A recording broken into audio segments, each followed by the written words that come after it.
سلطنت فارس اور سلطنت روما یعنی روم کی فتوحات کے بعد مال غنیمت کا گویا سیلاب امڑ آیا، اور اس قدر اتنا مال آیا کہ مسلمانوں کے لیے سنبھالنا مشکل ہو گیا۔ اور کہتے ہیں کہ زکوٰۃ لے کے لوگ نکلتے تھے اور زکوٰۃ لینے والا کوئی نہیں تھا۔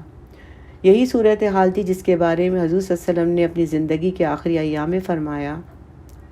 یہ حدیث ہے، بس اللہ کی قسم اے مسلمانوں، مجھے تم پر فقر اور احتیاج کا کوئی اندیشہ نہیں ہے، یعنی فقر و فاقے کا کوئی اندیشہ نہیں ہے، بلکہ مجھے اس بات کا اندیشہ ہے کہ تم پر دنیا کشادہ کر دی جائے گی، تمہارے قدموں میں مال و دولت کے انبار لگ جائیں گے، جیسا کہ تم سے پہلے لوگوں پر کشادہ کر دی گئی تھی۔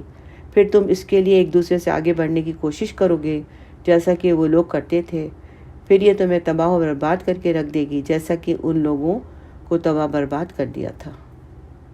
تو اللہ تجعلنا منہم، آمین یا رب العالمین۔